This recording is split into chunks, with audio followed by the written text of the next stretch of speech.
Hello, everybody, and welcome to the It's the Pictures podcast. My name is John Gilpatrick, and joining me tonight is the co-host who we will not relegate to the pre-show. It's Max Colville. How are you, Max? I'm doing well, John. Good. I forgot to mention in my intro because I was so focused on slipping that line in that we are on episode number 129. How about that? Yeah. How about that? It's a real anniversary. What's that? The plutonium anniversary? It's not gold, it's not silver. No, I mean, I just for if you're gonna call it 129, I mean, like I remember just yesterday we did 100. So I mean, we've been plowing our right through. These. We're going to talk about the Oscar ceremony, which is as of our recording about 6 days away. So this is probably our sixth Oscar ceremony that we've talked about as co-hosts, right, on the show. Yeah, at least in some capacity. Probably the first one was the most infamous, maybe of all time, with La La Land Moonlight, right? Right. That was wild, man. Oh man. Instead, we get Tony Hawk and Shaun White tonight. This one. Oh my goodness, live TV, baby. But yeah, we're gonna go through the categories, all 24 of them, because the ceremony won't, but we will. In case you were missing some of them, we'll pick our what we think is gonna win, what we think should win, and sprinkle in some thoughts on this sort of debacle of a production, as it were. Yeah, what else is going on with you, Max? Anything? Yeah, not too much. I mean, like I think I alluded to it last show. I was working on some TV stuff and just about wrapping that up, and hopefully by the time you hear this, the reviews should be coming out, and I'll share them on my socials. I think the spoiler piece episode that I guested in came out, episode 400, and I talked a little about Blade Runner 2049 on there. Some of my favorite science fiction films. Okay, awesome. That sounds great. What about you, John? Not much. Just kind of waiting for the Eagles to make a splash in free agency, like we talked a little bit about offline. We got a nice edge rusher, which I was very excited about. A Philly boy coming home, Hassan Reddick. But other than that, we didn't get really any big receivers like I was hoping. And have you heard my hometown boys, Providence Friars, have made the Sweet 16? I did. I was going to mention that. Been following March Madness and couldn't wait to sort of fade Providence in my bracket, and that has not worked out to date. So congratulations to them. I really like Providence basketball. It's just, to me, it's like a fun like little team that like they don't have a football team, so it's like basketball is like the sport there. And, they're kind of goofy, like the Friars. Like the mascot got some play, I think, on social media because he's a little freaky. But I've been following the team all year, and like they've won like just a remarkable amount of close games, like almost a historic amount of close games. And you sort of assume when a team wins that many close games that like they have to regress to the mean, which is to lose some. And I sort of assumed that they would lose one of these games up front, but they kind of blew both teams out. So good on them. They got Kansas next. So good luck. Are you excited about it? Is there like energy there? Yeah, I'm watching the programs. I mean, I did drop cable after the NFL season, so it's been tough to watch some of these games. I mean, I think I watched the most recent Friars game, like the first half at my parents-in-law's house, and then on the way home I listened to it on the radio. So yeah, it's a little tougher than it used to be, but yeah, if that was me, then I'd be like, oh, I can't watch a game because I was superstitious that me turning it on is somehow going to affect them in the cosmos. But that's, I think, a Philly fan's plight. But we've got Villanova in it still, so who knows? Yeah, I mean, we're all Peacock fans now, anyways. Yeah, we are all Peacock fans for sure, and not the streaming app at all. But cool. Okay, so let's jump into the Oscars, and I guess like before we start like picking categories, we could take like a state of the race overall. And we've had all of these precursors, which happen every year, and it starts in like December with like all the critics awards, which we're a part of, obviously, in one capacity or another. And then you get to like the Golden Globes and stuff, and then certainly the Oscar nominations themselves come out, and then kind of the big thing is the precursors, and they're big because these are ultimately like a lot of voting members of the Academy, with just voting within their kind of space, right? So you've got the big ones being the Writers Guild, the Screen Actors Guild, the Directors Guild, the Producers Guild. BAFTA is also part of this, which is the British whatever Academy of Film and I Theatrical mean, don't Arts. try to look up PGA because you'll likely get golf results. Well, yeah, which is also on my Twitter account at John Algo Patrick. But yeah, PGA being the Producers Guild. I think when the nominations came out, we were all talking about like this is the power of the dogs to lose. It's got the most nominations, it's got the most buzz, etc. But all of a sudden, like out of kind of nowhere, this Coda thing is happening. Yeah, it seems like the code is picking up a lot of steam, and certainly we'll talk about it as we get into our bigger nominations and how much of I guess, yeah, an upset it would be considering the nominations and the prestige behind the films. Um, but yeah, I'm excited. If you're part of Twitter and follow a lot of film people on there, certainly this is the week before the Oscars, and there's a lot of tempers flaring. And That happens every year, whether it's like the ceremony is in great shape or terrible shape. right, and it's like if Don't Look Up was picking up these precursors, you'd see like the flames of the internet burn up, and I mean, it's still happening. It's just now they're taking out all their energy on Coda. Poor Coda. right. It's Uh, wild. It's just the- every year. It's whatever the movie is. It's just like we must kill it. yes, it's too much like Green Book and Crash. I mean, yeah. I mean, we could talk about it. Like now's as good a time as any. Like I don't think either of us is going to pick Coda in our should be Best Picture category. I thought it was fine. I thought it was like a really good version of like that movie. It was about as good as you could have expected considering what they were trying to do. I don't think it was exemplary by any means, but it's fine if they I, want to I give it Best Picture. Like, okay, like I'm not going to lose any sleep over it. I'm not thrilled about it.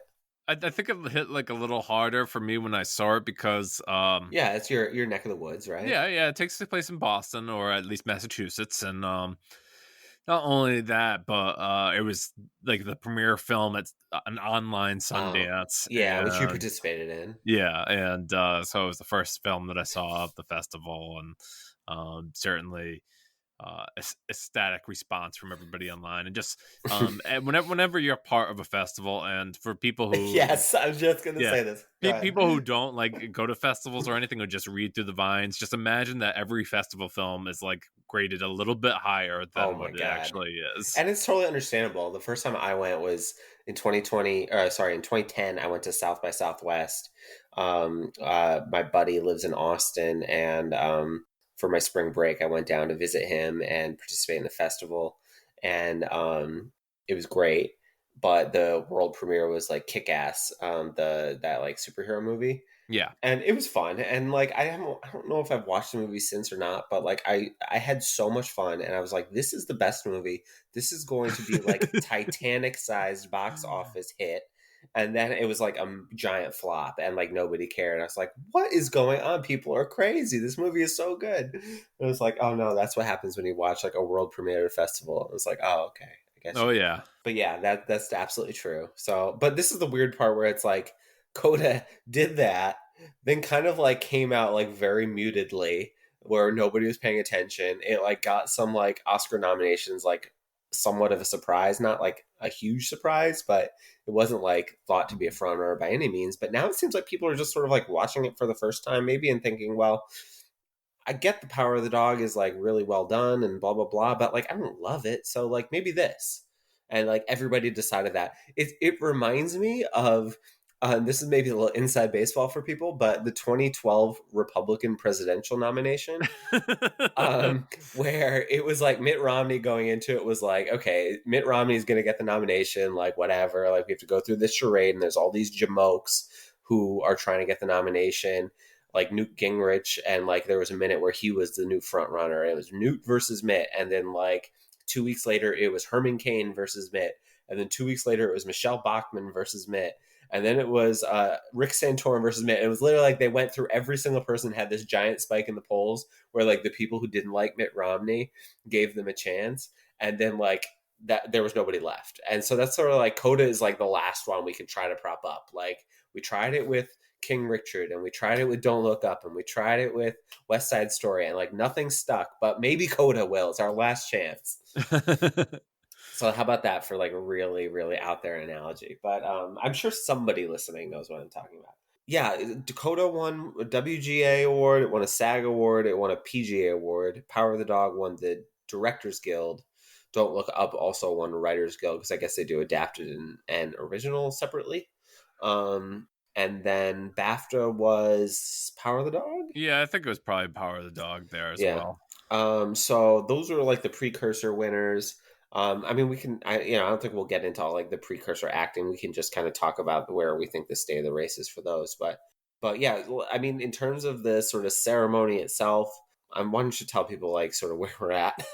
Yeah, well, we alluded to it a few times already in our intro, and that the Oscars decided that they would repeat their attempt to get some categories off the air, if you will. And I guess the argument is from corporate ABC, who's like, you need to like shorten this broadcast. It's very important that it's under 3 hours to get people to watch and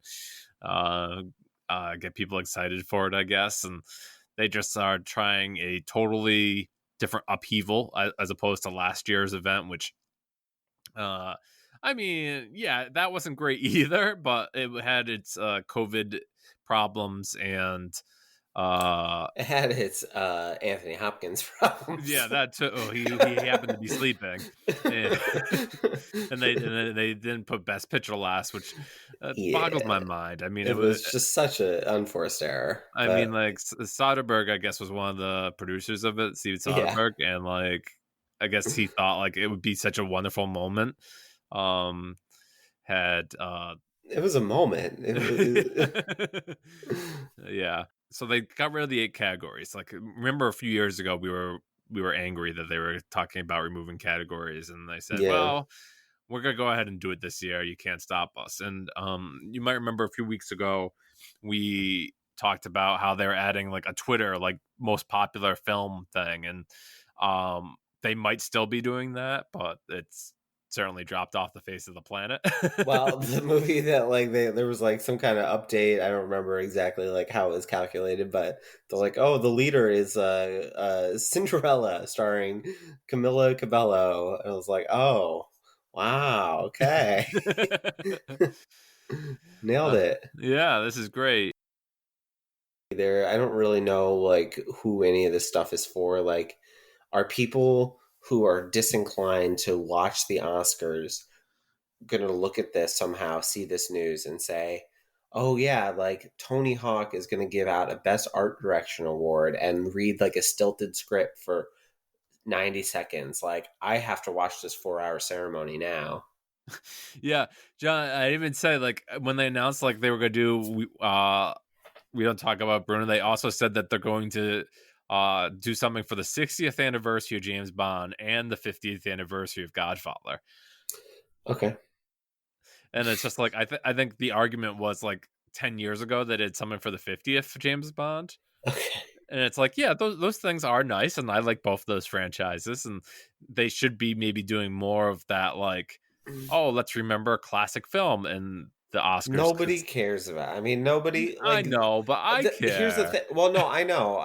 But what I'm saying is like, if their problem is like we're gonna watch anyway, Yeah, then they okay. need to figure out how to get other people to watch. But like nobody is gonna watch because Tony Hawk is gonna give out a dumb award. Like that, like having somebody on screen doing something that they don't do for a minute and a half is just stupid. It's just stupid.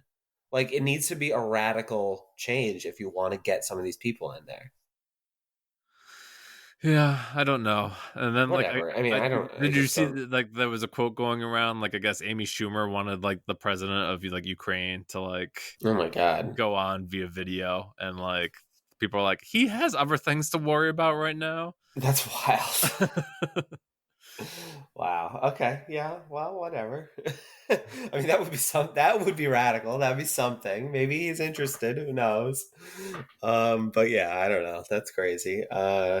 The um, You see, yeah, I got you distracted now. you really did. Like, I'm kind of speechless about I don't really know. I don't know how to fix it. I'm not like, I think everybody's got an opinion. My opinion is that everything they're doing is dumb, but I don't have like this is what you should do anyway. I saw somebody on Twitter had like I thought interesting idea, which was sort of like to really make it long and to say, okay, the first, start in the middle of the afternoon and have like the hardcore film people be able to geek out over all the kind of techie stuff, and then do like a break, like a halftime show, which is like a stadium where they're going to perform all the songs and have other big singers do big songs from movies and stuff like that, and then come back for like an hour or 2 hours or whatever of like all the big awards, and have that be like the primetime portion of it. And I was like, well, that's kind of an interesting idea.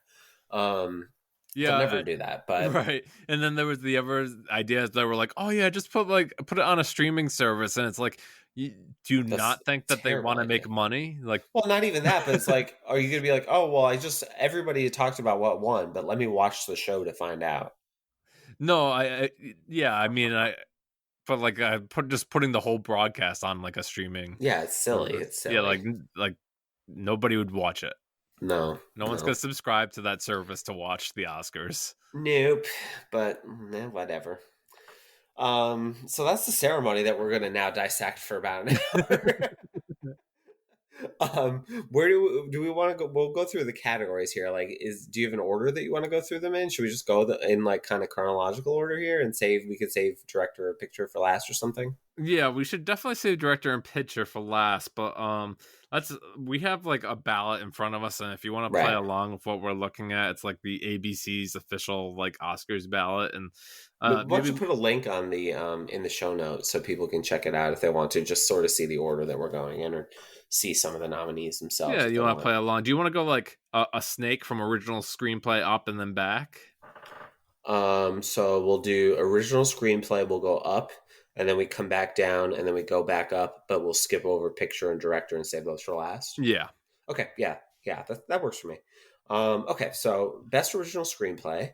The five nominees are Belfast, Don't Look Up, King Richard, Licorice Pizza, and The Worst Person in the World. So this to me is an interesting category because it has two screenplays that I find very fascinating in Licorice Pizza and The Worst Person in the World. One which is like a movie I like, but not like a great screenplay necessarily in King Richard. And then two kind of like stinkers in Belfast and Don't Look Up. And my guess is that either Belfast or Don't Look Up is going to win. If I had to guess, it would be Don't Look Up because they nominated for Best Picture and they're going to give it something. And this is like the most obvious place to do it. yeah, and I agree. And like the Writers Guild Award gave it props, Right. so I think like that makes sense to me, John. I agree with you that I would prefer Licorice Pizza or Worst Person in the World. Yeah, I would pick if I had a choice or a vote, I would vote for The Worst Person in the World. It was my favorite movie of the year. I thought it was the most interesting screenplay for sure. So that would be mine. But I'm going to predict Don't Look Up. Did we ever talk about Licorice Pizza with me and you, and like you seeing it and enjoying it, or? Not extensively, I don't think, but I Hmm. did. Oh, good. Yeah, it was not my favorite Paul Thomas Anderson movie, but it was definitely fun to watch. I know you're always anticipating his movie, so I was I am. I interested. am. I'm a huge fan. I am not a huge fan, I think, also, as you know, of sort of coming of age stories. This, I think, overcame a lot of that, but it still was not like the most thrilling in terms of Paul Thomas Anderson. Sure. But yeah, no, it was great. Not as good as Worst Person in the World. Well, the next category, adapted screenplay, seems like where the heavy hitters are, and Mm-hmm. that's Coda, Drive My Car, Dune, The Lost Daughter, and Power of the Dog. Right. So, I mean, I guess this will be a telling category depending on when it falls in the ceremony because if Coda doesn't win and Power of Dog wins, then I would guess that Power of the Dog is probably going to win Best Picture. That said, Coda, I think, is probably going to win Best Adapted Screenplay. Yeah, that's probably a good bet now. It was funny. I saw something online earlier that one of the actors of Coda liked a tweet that said that was like, "Oh, Drive My Car had the best screenplay," That's hilarious. I was and gonna say that. I was like, if like 2 weeks ago, if you told me something was gonna beat The Power of the Dog in this category, I would have said Drive My Car. yeah, because that seems like a good place to give this something else Agreed. other than like It's not gonna win international. Picture Director. Yeah. Obviously, they love it. It's a great case of screenplay writing. So I would have assumed that. But Coda, okay, yeah, sure, fair enough. Okay. What would you pick if you had to choose? Yeah, I guess Power of the Dog. It's hard to choose adapted screenplay because I haven't read any of these books. I mean, Or Dune is a I good screenplay because you know it got across so much information in that movie, and like it wasn't just a total mess. I guess. Yeah, true. And that was a Lost previously Daughter like was good. an unfilmable book, right? So They you gotta called give it that. Yeah. you I gotta would give. give it to The Power of the Dog too. I just think that had the most going for it. But yeah. We'll see. That'll be an interesting one to follow. But Um John, this one's particularly funny because this one includes a lot of the movies that people would probably know, and it's probably good. I think it's one of the ones that's set to be given off air. Incredible. Just what a cell phone. What a cell phone. So funny. Best visual effects, there's Dune, Free Guy, No Time to Die, Shang-Chi and the Legend of the Ten Rings, and then Spider-Man No Way Home. What do you think, Max, in terms of will win, should win? I think Dune should win, Okay. and it might win overall. I mean, like, I'm just tired of the Marvel like special effects stuff because, Mm-hmm. like, I Mm-hmm. know that they use so much green screen We'll and talk about that in a little bit. yeah, and I think Dune is really a lot of top professionals at the height of their craft. I would also give it to Dune. I have a suspicion that Free Guy might win. Oh yeah, I think so. I and think people why? like that movie. Is that why? Yeah, I do. I think they like it. Why I wouldn't they liked give it. I why thought it was wouldn't they fun. give the one award to Spider Man? Because I think that yes, that's some Marvel shit. Like, nah, they made enough money. It doesn't need this. Yeah. But yeah, we'll see. That's like my sleeper pick. Somewhere on these things, I guess you got to have one. So if you got a ballot that you're filling out for money and you need a sleeper pick, John is saying Free Guy. I think so. I think Visual so. I effect. have literally nothing to go off of. It's just a hunch. Best sound, which is no longer two categories, it's one. It used to be mixing and editing, and now it's just best sound. But the nominees are Belfast, remarkable sounding movie, Dune, No Time to Die, Power of the Dog, and West Side Story. So I would guess here that the winner would be West Side Story because musicals always seem to have something of a leg up here. What do you think? I, that makes sense. I'd probably lean more towards Dune myself. Yeah, that would be the other Uh, one, I think. Yeah, that seems obvious. being a big science fiction movie. Nice to see Bond in here though. Yeah, no, it's a good choice. I would say another, if you're trying to like predict your best picture early, not that I even know if this is going to be on the ceremony or not, but Power of the Dog wins best sound over some of these more obvious kind of sound, uh, flashy movies, I guess, if you could say. That means That they to really love. me, that'd be like, okay, like the people in this branch really liked it. They're probably voting it for best picture. And, that's another point in its favor. I would say losing would not be a point against it, but winning would be like, okay, interesting. I haven't seen any of the live action or any of the short films. Have you? I've only seen Robin for the animated short film. It's actually a film by Aardman Studios, Oh, cool. and Okay. it's on Netflix. Pretty cute short film, like 26 minutes. Okay, cool. I like the Aardman stuff. Should we predict them or should we should in our relative ignorance say best wishes to all 15 and we're going to move You on? mean we're just skipping 10 here? We're not going to skip documentary short subject yet. Well, but we will. But Yeah, we will. we will. Okay, very good. Okay, so best wishes to all the nominees for the short films. Former winner amongst you, the late Do you great want to Kobe Bryant. try to pronounce them all at least to give them the nods that they need? Sure, I will. I will announce all 15 right now. So the nominees for best live action short film are "Ala Kachu Take and Run," "The Dress," "The Long Goodbye," "On My Mind," and "Please Hold." The nominees for animated short film are "Affairs of the Art," "Bestia," "Box Ballet," Yeah, box "Ballads," ballet. That looks like. Bax Ballet, Mhm. Robin Robin, and The Windshield Wiper. And then for documentary short subject, the nominees are Audible, Lead Me Home, The Queen of Basketball, Three Songs for Benazir, and When We Were Bullies. All right.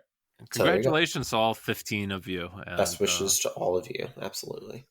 So let's jump back into this with production design. Do you want to read the noms there? sure, we have Dune, Nightmare Alley, The Power of the Dog, The Tragedy of Macbeth, and West Side Story. Um, I don't really like. I could see this going any number of ways. To me, sort of the most interesting production design and maybe like the flashiest was Nightmare Alley. Yeah, that's what I thought with production design. I also think like in its kind of minimalism, like The Tragedy of Macbeth is really cool. It is to me that jumps out more as like a cinematography thing, um, certainly it's like everything that makes up the visual look of that movie is interesting. I would be inclined to guess they'll do Nightmare Alley. I mean, they did give it a Best Picture nominee also, so they clearly like the movie overall. Right. So I would guess that, and I'd also give it to that.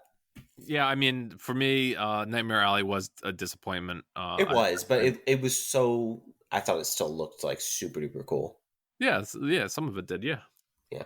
What would you give it? Not Dune or Um, Power of the Dog is hard to ignore too. There, yeah, I guess West Side Story, if that's fair too. I really like West Side Story, and I I do don't too. see where else it's gonna like really hit. Yeah, fair enough. Fair enough.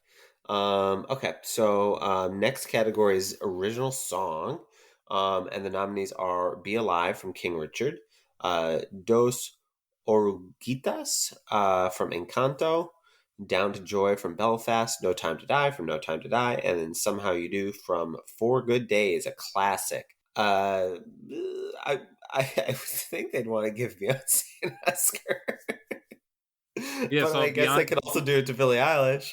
Beyonce is the King Richard song, and Billie Eilish is the No Time to Die song. But then, like, the broadcast is on ABC, and Encanto is a Disney product, and they're already having a different Disney Encanto song on the broadcast. So I don't know. I would guess this could be one of those three. Yeah, I mean, No Time to Die has been like you would think that that would have won like the movie wasn't even delayed, I like know.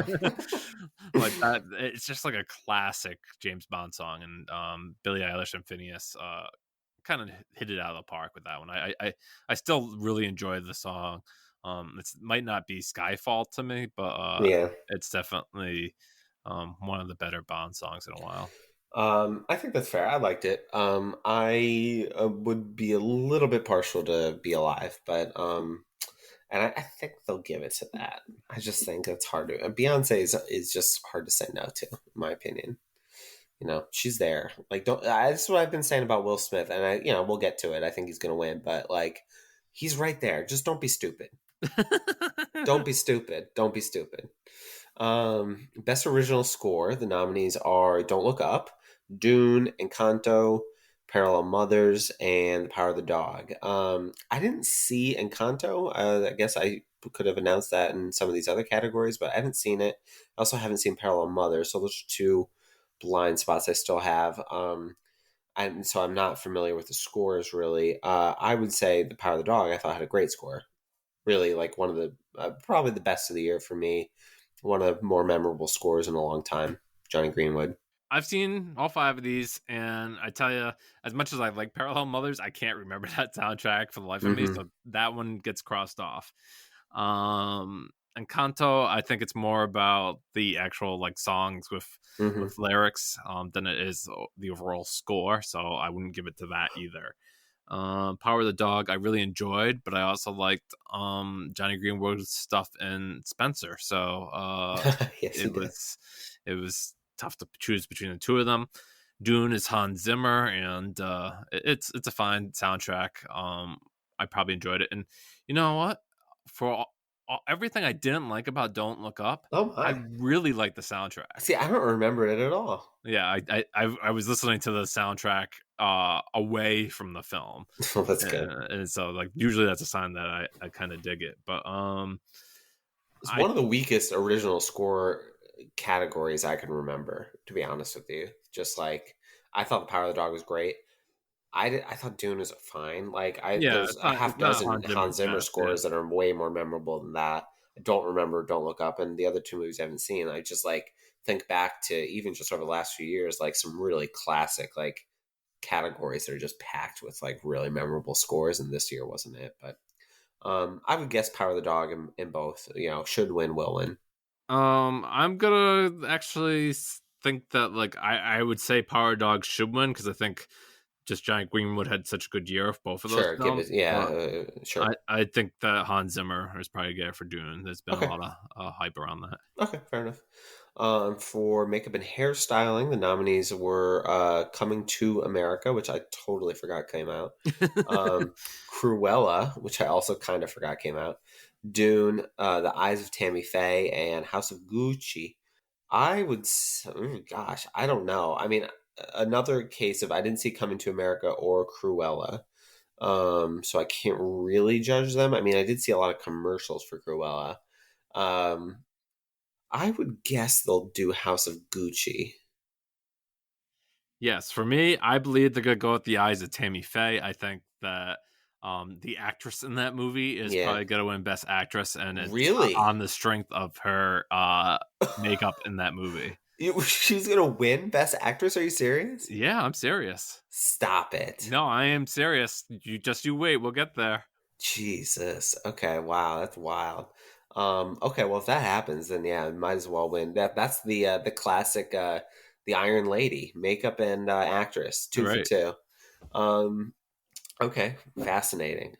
Best international feature film, kind of a tough one to really drag much intrigue out of. I will say it's a great category. It's a great lineup. The movies are Drive My Car, Flee, The Hand of God, Lunana, A Yak in the Classroom. It's a real yak in this classroom, and The Worst Person in the World. I mean, like I feel like you have three movies that were, among the most critically acclaimed of the year in Drive My Car, Flee, and Worst Person in the World. Then Hand of God, which I think, people admired well enough. It was on Netflix, though. It got a kind of a splashy release. And then this other movie, which I, like, never even heard of. I'm Yeah, assuming. it was a surprise because a lot of people thought the for Hardy a hero would probably Yeah, be. right. I thought, yeah. It seemed like, oh, that's going to be the five. And then this one snuck in. But I mean, obviously, I already mentioned Worst Person in the World, my favorite movie of the year. I would give it to that movie personally. But Drive My Car has a Best Picture nomination. Seems hard to ignore, right? Yeah, I feel the same way you do. I mean, like I really enjoy Drive My Car, and this might be my opportunity to talk about it that way. I think like I do want to sit with it another time because It's a like very good movie. yes, it's a very good movie. I just really enjoyed The Worst Person in the World. Worst Person in the World is like so kinetic and just like, it sings. And Drive My Car is, yeah, it sort of sits there. But as we're talking, they recently announced a date for the Criterion of The Worst Person in the Oh, yeah, World, I which saw that. will That's be in the great. It's June. June. So. So that'll be fun. Pick up for the July sale, presumably. And then Drive My Car will be on Criterion as well eventually. Okay, not And it's a surprised to hear that. Janus Films. Okay, very good. Yeah, makes sense. Okay, so best film editing. The nominees are Don't Look Up, Dune, King Richard, The Power of the Dog, and Tick Tick Boom. Traditionally, like film editing goes to the best picture winner, but It's been changed a that few hasn't been years. as true of late. And also, Coda doesn't have a nomination for film editing, so that's kind of interesting. I would assume The Power of the Dog is going to win here. I'd almost be inclined to give it to Tick Tick Boom, to be Yeah, honest me with you. too. Because, Yeah. well, at least for most editing, like if they like Well, it stuff like does. Yeah, it if has the they most like editing. if they like stuff like Bohemian Rhapsody, like a few years ago, one like some of Tick Tick Boom is very frantic. But I think that, like, thematically, that makes sense in a way that in Bohemian Rhapsody, it made no sense.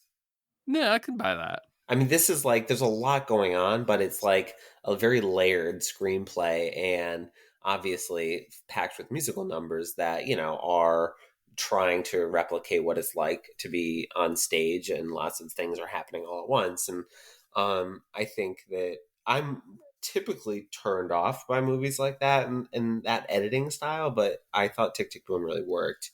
I thought it was pretty well edited. So That I being said, if Don't Look Up wins this category, expect like pitchforks to start like Yeah, people are gonna really kind of flip out. yeah. But I would guess the Power of the Dog wins here. All right. Um, I'll read the documentary feature, John. Beautiful. Documentary feature is Ascension, Attica, Flee, Summer of Soul, or When the Revolution Could Not Be Televised, and Writing with Fire. So again, a couple blind spots. The only movies I've seen in here are Flea and Summer of Soul. Have you seen any of the other three? I've seen Ascension. What can you tell me about Ascension? Yeah, so it's like it's kind of like a hands-off documentary of just like looking at manufacturing. I forget if it was like might have been Chinese manufacturing, Hmm. that or Japanese and Chinese are very different. So let Yeah, me no, preface that I just don't remember. The movie didn't stick with me very well. okay. It and I guess it's kind of interesting what happens. Like you see like how the production and stuff works like that. But I found it pretty dry, and I watched a lot of documentary last year. I Hmm. was shocked to see The Rescue not nominated. Yeah, I know. I couldn't believe that. Yeah, that was a big surprise for me when the nominations came out. Um, but for me, I'm assuming the Summer of Soul is going to be the winner here. I don't really know for sure. I haven't followed like the precursors to see what's been picking up documentary wins, but it seems like that was like the biggest documentary of the Yeah, year. it's tough though, because Flea is nominated for 3 categories, I and know like it's wild. this is Yeah. its best chance. Yeah, right. Yeah, agreed. Because And I would vote for it because I mean, I like both of those documents really well, but Flea was in my top five of the year, so I right, would give it to Flea for sure, personally. yeah. I mean, I like them both as well. Yeah, Both of them played at Sundance, and Summer of Soul did win that Sundance. right. So if that is, Man, can you imagine? yeah, That'd be wild, right? The best picture and best documentary are both Sundance premieres, kind of the big awards, I guess, if you will, are going all to the Oscars all the way. yeah, that'd be crazy. So yeah, I mean that'll be an interesting one. I'd like to see Flea win something, but I thought Summer Soul was great, and that'd be a lot of fun to see Questlove get an Oscar. All right, now we're on to costume design, and that is Cruella, Cyrano, Dune, West Side Story, and Nightmare Alley. Right. So I mentioned already didn't see Cruella. I also haven't seen Cyrano, although I've seen a lot of people kind of go to bat for it, so I was kind of surprised. I really like I know Cyrano. you recommended it as well, yeah. So costume design, I guess I'd go Dune. I don't really have a strong preference, Yeah, I and mean, I Cyrano has that like classic sure, yeah. design going for it, but like it doesn't have anything else in this whole program, so that kind of hurts it. West Side The Story could win here too. Yeah, West Side Story. I was thinking it was like either West Side Story or Dune. I know the outfits in Cruella are gorgeous as well, but West Side Story had a lot of attention to their costumes as well. Yeah, yeah. Okay, cool. Best cinematography. The nominees were Dune, Nightmare Alley, Power of the Dog, Tragedy of Macbeth, and West Side Story. I would say a very good cinematography lineup this year. What do I think is going to win? I would guess Power of the Dog. What do you think? Yeah, I like that. I mean, yeah, it's a very strong category. I think like the Nightmare Alley cinematography is the one that disappointed me the most. Hmm. So that would probably be right out. Dune, it kind of suffers from not having Roger Deakins after Blade Runner 2049. So that kind of hurts Dune for me. Yeah, I like the other three. If you're wanting me to play the game of what's gonna win the Oscar, I think Power of the Dog wins for Yeah, me. yeah. I agree. I don't know what I would give my vote to between the same three you mentioned. Tragedy Macbeth is just startling. I'd almost be inclined to pick that. But yeah, Power of the Dog is it would be definitely be my guess to actually win. Best animated feature film. The nominees were Encanto, Flea, Luca, Mitchell's versus the Machines, and Raya and the Last Dragon. And Um, John is going to not say anything because he has already told me that he hasn't seen Encanto or The Mitchells versus the Machines. yeah, or Raya and the Last Dragon. But you did see I did see Luca. Luca. I saw All Luca. right, that's a kind of enjoyable film. Not Yeah, best it was animated nice. feature film. Nope, definitely not, but it was nice. So you'd pick Flea. I would pick Flay. I think that my understanding though is that Mitchell's versus the Machines is the sort of the front runner, right? It's very strong, and I think that it can win because it was the same studio that did Spider-Verse, and that ended up Mm. winning. But Hmm. then this Disney machine, I tell you, Encanto has Yeah, like I know. all this buzz, and everyone's talking about the music, and it's just like tough, John. I mean, I won't go too much into like why Disney dominates this category because like it's obvious that for Disney, it's not just about making an animated film; it's about the merchandise and the theme Hmm. parks, and like they're able to put so much money into their works because it just keeps on making money for them. Whereas some of these other studios, they make the movie and then they move on the animated films. So um, Disney just can just pour so much more resources on it, and it's tough, especially here. It's like Disney is going against itself at least two other movies. So Yeah, yeah, no, that's uh, totally true. so I think it's between Encanto or The Mitchells versus the Machines. I'd love to see The Mitchells versus the Machines win. It's a delightful movie. Cool. Okay, that's great. So now we're up to we have six categories left. We have four acting categories and then director and picture. So for actress in a supporting role, the nominations were Jessie Buckley for The Lost Daughter, Ariana DeBose for West Side Story, Judi Dench for Belfast, Kirsten Dunst for The Power of the Dog, and then Anjanou Ellis for King Richard. So I believe that the winner here almost certainly is going to be Ariana DeBose, right? Yeah, like she has a This is lot of like one of the character. locks that you can just sort of take into the bank. Yeah, I think people were like hoping that Kirsten Dunst would like finally win an Hmm. award and stuff like that, but I like I said, I think this is one of those locked categories, and Yeah, yeah, I agree. I thought she was very good in the movie. I would say my two favorite nominees in this category were Kirsten Dunst and Jessie Buckley. yeah, I loved Jessie Buckley in The Lost Yeah, Daughter. yeah. I figured you probably felt similarly. So that one's, I think, one you can definitely put into your pool pretty safely.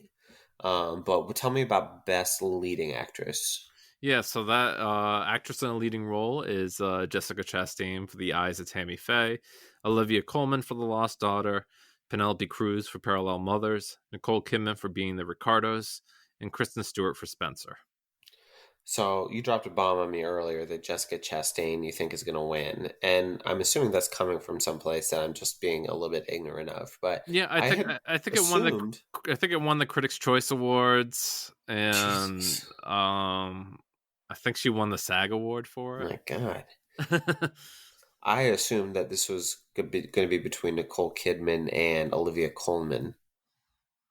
Yeah, like for the longest time, I thought like Nicole Kidman was the strong one because like being the Ricardos. If people were saying like, oh, if that movie was anything, it was her being Lucy. Right. But and Olivia Colman is just so beloved in the industry. It's funny, John, because like if you asked us back in September, it was going to be Kristen Stewart versus Lady Gaga, Yeah. and Lady Gaga didn't even make the ballot, and Kristen Stewart was on the I know. bubble. I was like, oh my God, Kristen Stewart got a nomination. I'm shocked. Yeah, no, it's wild. Definitely changed a lot. This one's been in flux. So I guess this is another Republican nomination situation where it was like, we need something to take out Nicole Kidman. So I guess we'll make it Jessica Chastain now. Yeah, and Um, she's really, if you want to know like the politics of award season, she's really been campaigning the hell out of Isa Tammy Faye, and Great. Good really for you. working the circuit. Good for you. Uh, I didn't care for that very much. Actor in a supporting role. I don't think we said what we think should win. No, we You didn't. would say Kristen Stewart, I'm assuming, right? Yeah, she's who I picked on my Bafka ballot. I mean, Hmm. I really like Penelope Cruz and Olivia Colman. I Yeah. didn't even bother with being the Ricardos. Oh, I don't think it's that bad a movie. It's better than the Eyes of Tammy Faye. Jesus. Okay, I didn't Um, bother with that one either. okay, fair enough. And it's definitely better than Spencer, all due respect. But Boo. I haven't seen Parallel Mothers. I would like to. I will. But Lost Daughter. I mean, I thought that movie was fantastic, and Olivia Colman was incredible. And Parallel Mothers is Sony Pictures Classics. They don't know how to handle their films that people can actually see them. Not really, but The Father did pretty well last year. Yeah, it did. I mean, they're good for awards, but it's like Oh, but yeah, they don't it's make it easy to see for sure. no. Yeah. For supporting actor, the nominees are Kieran Hines for Belfast, Troy Kotzer for Coda, Jesse Plemons, Power of the Dog, J.K. Simmons for Being the Ricardos, and Cody Smith McPhee for Power of the Dog. Kind of another one where I thought for the whole time like Cody Smith McPhee was going to sort of run away with this, but definitely seems like Troy Kotzer is going to win now, right? Yes, that is That's like how it's another like changed. lock, and I just sort of to me caught me off guard. Yeah, because like it was just like people were wondering, like, oh, this is a pretty weak year, and Cody Smith McPhee is like he arguably is leading actor. You know, like You could argue that, yeah, that's fair. he's in one of those. Co-lead, yeah. Yeah, he's a big enough part of that movie that it's hard to see him as just It all supporting. hinges on him, you know. Yeah, So yeah, I think that's a valid point. But yeah, Troy Kotzer just sort of snuck up and has won, I think, a lot of things. And whether Coda wins Best Picture or not, I think this one is pretty set. yeah, and I read like to your point of more people finding Coda like after it started winning awards and stuff like that. Or like if you had, I saw someone online who was like, if you held nominations again today, they bet like Marley Marley Matlin Matlin, would get yeah, nominated, and maybe even um, the lead Amelia actress. Jones. Yeah, Yeah, I can't remember her name. That's yeah, that I wouldn't be surprised. And you can probably add others, film editing and the rest of it. Um, but yeah, that's supporting actor. And then why don't you read the nominees for leading actor? okay. Actor in a leading role is Javier Bardem, being the Ricardos, Benedict Cumberbatch, The Power of the Dog, Andrew Garfield, Tick Tick Boom, Will Smith, King Richard, and Denzel Washington, The Tragedy of Macbeth. I think you know my thoughts here. Yeah, you said earlier you like Will Smith, and for the whole thing, they said that he would pretty much take it, and it's funny because there was like these Oscar pundits like just screaming their heads off that like Will Smith wasn't winning like critics groups awards, and Hmm. it's just like I don't know if it was necessarily just like critics groups like not liking Will Smith or just like thinking that he was a given and let's do something else. I don't know what it was. I mean, he is very good in King Richard. Yeah, no, I think he's great. I would not say that he is the best of these five performances, but I just think he deserves an Oscar Is and we is should give is it to him. And he's excellent in the movie still, even if he's not as good as some of these other performances, and we is should your give it to him. is your dark horse like Andrew Garfield? He's very good in that movie. I think Andrew Garfield is really good in Tick Tick Boom. I think Benedict Cumberbatch is phenomenal in Power of the Dog, and he's an actor who I don't really care for that much. I would give it to Benedict Cumberbatch if I was just saying which is the best performance here, but I can't remove like the context of give freaking Will Smith an Oscar. You might not get another chance. Don't be stupid. Don't be stupid. What? Why? What, are you a big fan of Will Smith in general? Yeah. Or you Oh are? yeah. Oh my I god. I'm not the biggest fan of Will Smith. Why? I don't know. I mean, like I like Fresh Prince of Bel Air. I like Independence Day. I don't know if I love all his movies. I know that you really like Ali, right? The I Michael love Mann Ali. films. I love So I Ali. I have actually never seen that one. So It's a good movie. Men uh, in Black. yeah, Oh, he's good in that. But I don't love Men in Black. Men in Black is a perfect movie. I think like I remember this one that they were saying that he was a shoe in for a few years ago, and like he plays like a homeless guy or something Yeah, like Pursuit of that. Happiness. Yeah, that was the one. Phenomenal. Yeah, he's good in that. He's so good. I don't necessarily remember the movie, but Oh my god, he's so good in that movie. Um, uh, Vincent D'Onofrio in Men in Black is one of the greatest performances ever filmed. so that should have been up for an Oscar. He should have won all the Oscars that year. It's every single one of them should have went to Vincent D'Onofrio in Men in Black.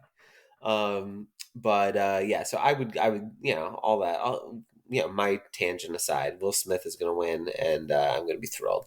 I would prefer Benedict Cumberbatch, but Will Smith is going to win. Okay, best director. We have, and we just have the movies here, but I think I remember them. Actually, let me Let's just double see. Let's check. see. Can you get them? West Yeah, Side yeah. Story, Steven Spielberg. Spoilers. What's that? West I Side forgot. Story, Steven Spielberg. That's right. I forgot about him. No, it's Kenneth Branagh is the director of Belfast. Raisuke Hamaguchi is the director of Drive My Car. Paul Thomas Anderson is the director of Licorice Pizza. Jane Campion is the director of Power of the Dog, and Steven Spielberg is the director of West Side Story. And those are the 5 best directing nominees. I kept thinking it was Gilderoy Lockhart. That's What? Gilderoy Lockhart, director of Belfast. Oh, really? Well, because that's who he plays in Harry Potter. Oh. So it stuck in my head for some reason. Um, yeah. So I would say Jane Campion is probably going to win Best Director. Yes, I believe so too. If you want to Yes. say someone who is deserving and someone who has all the precursors, she's certainly the one there. And yeah, I think that she's definitely gonna win it. It's funny. Um, again, this is another one like Sean Hayter for Coda wasn't even nominated. I know, it's crazy. Yeah, it's wild. Another one that I think would they if they could take back, they would, from our boy Gilderoy. But yeah, I don't think there's any spoilers in here. I think it's Jane Campion, and that's going to be it. And I think I'm pretty happy that she's going to have a Best Director because I'm a big fan of her work. Yeah, during the recent Criterion Flash sale, I picked up the piano in 4K. So Have you ever seen it? I've seen it once a Oh, bunch of okay, years ago, but okay. I I'm hope you looking enjoy a forward to watching it again. revisit. Yeah, very Yeah. good. Read us our Best Picture nominees and take us home. Okay, Best Picture nominees. You have Belfast, Coda, Don't Look Up, Drive My Car, Dune, King Richard, Licorice Pizza, Nightmare Alley, The Power of the Dog, and West Side Story. Do we think anything besides Coda or The Power of the Dog has a chance? What would you Mm, say is the best shot outside of those 2 movies? What's like the third, like super shocking spoiler? don't Look Up. Really? Yeah, yeah. Jesus Christ. Like I was gonna I say West Side Story. no, like I like for the longest time, like people thought like Belfast would be it. Like they I thought that it was know. Thank like God they it was figured like that out. it was like Tiff's People's Choice winner and feel good movie, but it tanked at the box office and it just hasn't been seen and And it sucks. it kind of petered out. Uh, yeah. I think that I don't know. I've been probably nothing besides Coda or the Power of the Dog at this point. But what would you guess now? I'll put you on the spot. What's going to win Best Picture? I'm gonna say Power of the Dog? Yeah, me too. Question mark? Me too. I agree. I agree with you. Question mark? Question mark? Yeah, no, it's definitely more question marky than I expected a week ago, but I think it's still going to win. I think it. just because these precursors voted for something else, like the Oscars can be different. The Coda just doesn't have as much love in these smaller categories that I think it's gonna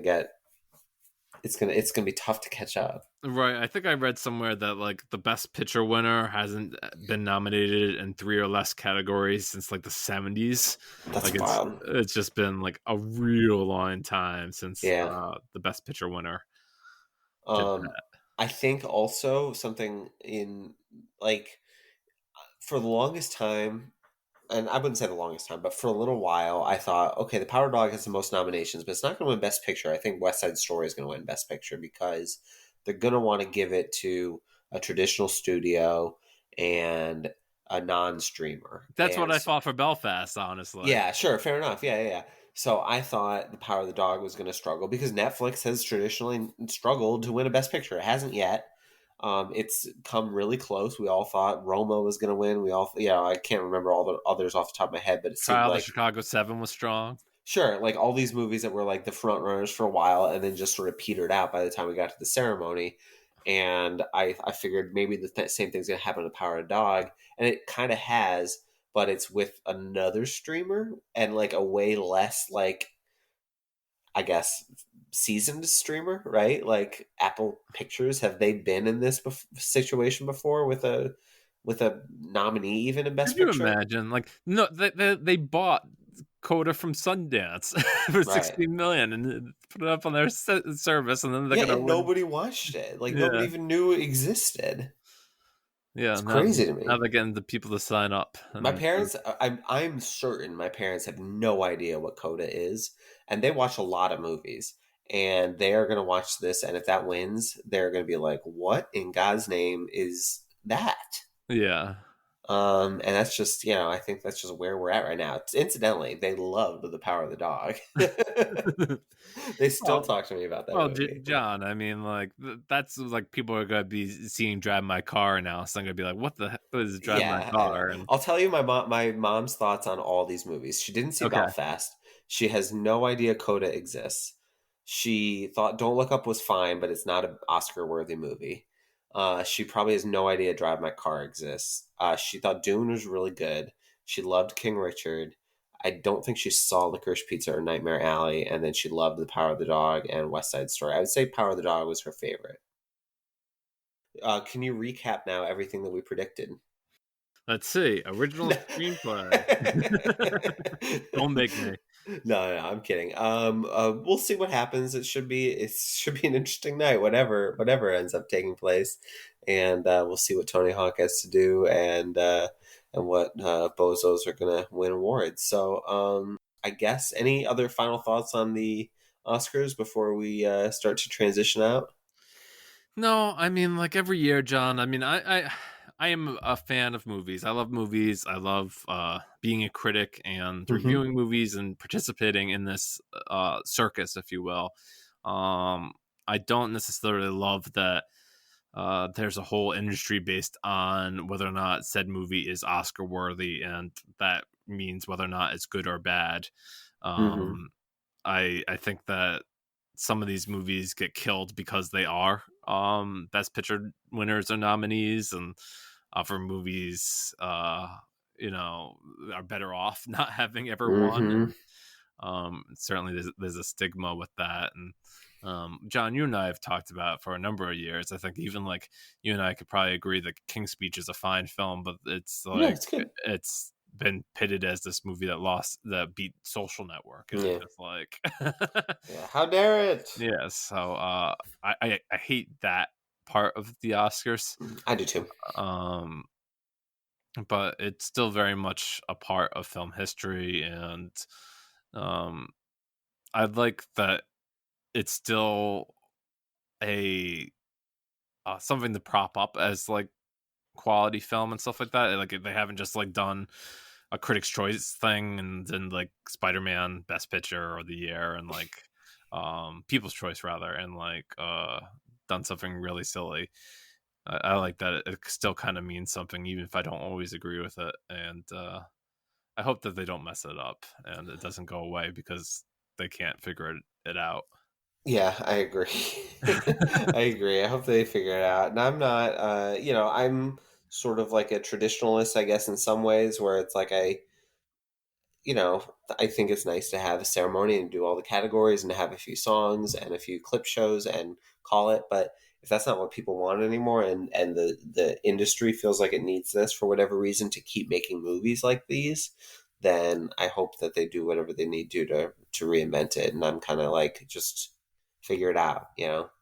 Yeah, Um, there's actually like a cool Twitter account. I forget what it's like, Oscar clips or something like that, and it just like shows like the the clips that they showed for the actors during I'll have when to they were check that out. nominated. So That it's sounds pretty fun. cool. Cool. Okay, so I guess we'll see what happens. But we'll do a quick what we've been watching, and before we do that, we can let you know how to follow us. I'm on Twitter at John L. Gilpatrick, and Max, you're at. MH Covell. The podcast is at It's the Pick Pod, and you can also like us on Facebook at It's the Pictures and send us an email at itsthepictures@gmail.com. If you get it in before Sunday, you can let us know your thoughts on who's going to win Best Picture or some of the other categories or who you think should win. Let us know whatever else is on your mind. If there's stuff you'd like to cover, like us to cover post Oscars, it feels like we're finally like turning the page officially on 2021 movies. And we'll see, I guess, what's coming. But let us know what you think and what you'd like us to talk about. And additionally, you can subscribe to the podcast on Apple Podcasts or any other podcatching app. While you're there, if you leave us a review, it'll help other people discover and enjoy the show if it's 5 stars. You can subscribe to us or follow us rather on Letterboxd at It's the Pictures and see what we've been watching and what lists we're making. And finally, the newsletter is itsthepictures.substack.com. And what have you been writing about recently, Max? There hasn't been too many updates recently. Been a little busy, but coming up soon, I'll be taking a look at the new Godfather Trilogy 4K box set. And watching Coda, Godfather, The Death of Michael Corleone, Godfather Ah, 3. yes, of course. And I guess that's a new version of Godfather 3 that came out like 2 years ago, and that one's been pushed to 4K. And I have never seen Godfather 3. Oh, I've always heard that it was terrible, and I saw like it's not never. terrible. I don't think it's terrible at I all. decided But not to watch it and just like love the first two, and so I won't actually be watching Godfather 3. I'll be watching Francis Ford Coppola's new attempt sure, at it, and I'll see how I like that. fair enough. I don't think it's terrible personally, but Have you seen this new cut? I haven't, no, but I've seen Oh, the original, and I think it's fine. I'd It's be interested fine. to find out what you feel about the new cut then. I know. I really want to watch it. I've been meaning to watch it. I have it, but I have wanted to like go through the whole thing and do it. Yeah, And it yeah, just that's that's a a lot hard to. time. Yeah, hard to Yeah. find the time. But yeah, very cool. What have we been watching lately? I'll go first. And a movie that I think we only mentioned once in the context of our Oscar nomination discussion, but I finally caught up with Spider-Man: No Way Home just the other day. Of course, one of the biggest movies of all time. I watched it on my laptop, which was kind of sad, I guess, but whatever. I saw it. I thought it was fine. I thought it was fun. I don't know if we're getting into spoilers or what is even a spoiler about this movie at this point, but I thought that like the sort of camaraderie amongst everybody was very enjoyable. As somebody who has an affinity at least for the Tobey Maguire movies, going back through Spider-Man history, I enjoyed that. I thought Andrew Garfield, ironically, was one of the best things about the movie. He just had a lot of really great energy and was very funny and emotionally. His aspects of the story were emotionally gripping. Tobey Maguire was more just kind of there, but he was fine. I would say where the film lost me was, I don't, we talked about Benedict Cumberbatch being one of the better performers of the year. I really don't care about Doctor Strange and all of his involvement in this.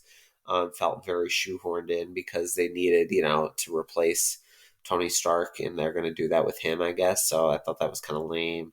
And then another thing we talked about during the Oscar conversation was sort of like the Marvel special effects and kind of I just thought it looked terrible. I thought the movie looked atrocious and it offended me. And as much as I enjoyed parts of it, I have a hard time like getting really enthusiastic about it because I was just watching it and I was like, this thing is cut to shit. The action is just incomprehensible and it has no character. It's like the old Spider-Man movies were so like a product of New York and I loved that about them, and they just like had this practicality that like you couldn't match, and these are just shitty. They just look terrible and it just made me sad, honestly. But so yeah, a little bit of a mixed bag. I would say overall I enjoyed watching it, but I had this like existential moment like toward the end where I was just like, gosh, this like hurts almost watching some of this action, and that this is like just everything now, and that's a bummer. Yeah, no, I agree with you on the part of the action and how it was cut. I think I was seeing a sequence online today, which near the end of the film when I know Spider-Man's exactly fight. which one you're talking Yes, about. Yeah, where he's fighting the pivotal villain of the movie. yeah. This is Eh, the climactic fight. Yeah, it is just cut to It's so shreds. bad. It's so bad. It was shocking. But yeah, I'm of the kind of the same point. I like the movie. It's enjoyable watch, and you sure get those nostalgia pops, and um, it's fine. It's not. It's fine. It's fine. Yeah, yeah. Well, we'll leave Yeah. it at that, and let people who enjoy the movie I have know. I don't want to fun be a with it. bummer Yeah. because I know everybody loves the Spider-Man movie with all the Spider-Men and all the spiders and I'm guessing you can't wait for Doctor Strange's Mountain of Madness or well, whatever it is. to be fair, I'm not looking forward to that movie, but Sam Raimi's directing it, and Right. I love the Spider-Man movies. Yeah, but So how much like it's hard to willpower say. do We don't these know. directors have? Yeah. We don't know, and that's I have a lot of anxiety about. But is there a glimmer of hope? Well, like, would I even see that movie otherwise? No. I will see it for Sam Raimi, and I'm optimistic that maybe there's something I'll get out of it that And he has contributed to it. and some part of me is fearing like this is going to be the first movie that really depends on you having watched like one of the Disney Plus movies because like Oh well, then I'm just fucked. yeah, because like Then I'm Elizabeth just fucked. Olsen's Scarlet Witch is in this, and it's like she has done her arc from WandaVision, it seems. So That's bleak. Okay, all right. Well, we'll see what happens. alrighty. So on a entirely different note, John, I told you I had made some purchases on the Criterion Flash sale. I had coupon upon coupon, and ended up getting a monster deal on like 6 movies. I was very excited. Um, and so one of the movies I bought was definitely a blind buy. It's the Leo Mccarry 1939's Love Affair, which Leo Mccarry himself would go to remake as An Affair to Remember some years later. This one, Love Affair, stars Irene Dunne and Charles Boyer, and it's about a French playboy played by Boyer meets a American Terry McKay, played by Dune, on a transatlantic passage of a cruise, and they fall in love on their boating adventure, and come to find out that when they arrive back to shore, they both have people waiting there for them, and they kind of make a vow that they if they really want to be together, that they'll both figure it out and meet up again 6 months later, and be together. And yeah, it's a classic 1939 movie. It's black and white. It's not ringing any bells, but it was just a joy to watch, John. Like these movies, like I hate to use the phrase, they don't make them like they used to, but under an hour and a half, it's 88 minutes, it flies along, has a nice story, some great performances. um I just really fell in love with it, and apparently there's a feature on the Blu-ray disc from Criterion that goes into like the restoration of the film and how for the longest time when they showed this in theaters, it would only be like a very dusty 16 millimeter print and it would have a lot of damage on it. And for this new Blu-ray, they remastered from a new source that they had located, and it looks better than ever. At least since the last like 2 or 3 years, this new cut has been around, and it just looks really good, sounds really good, and um, yeah, I just recommend Love Affair for a good time. It's one of those like gems, John, that you find, and you just give a chance on a flyer on it, if you will, and you luck out. Yeah, I was muted. I apologize. That's okay. You're gonna leave it in or cut it out. I don't care. Yeah, It's just a bozo. I was just saying that I'm glad that you talked about just taking a flyer on an older movie and checking it out for the first time. And I did that a few weeks ago or so with the Scarlet Empress. And I know I talked about that on the podcast, but it is like really nice and satisfying when you just sort of like pop something and that you've never seen or maybe don't even know that much about. And it's just like totally knocks your socks off. And sounds like you had an experience like that, which is neat.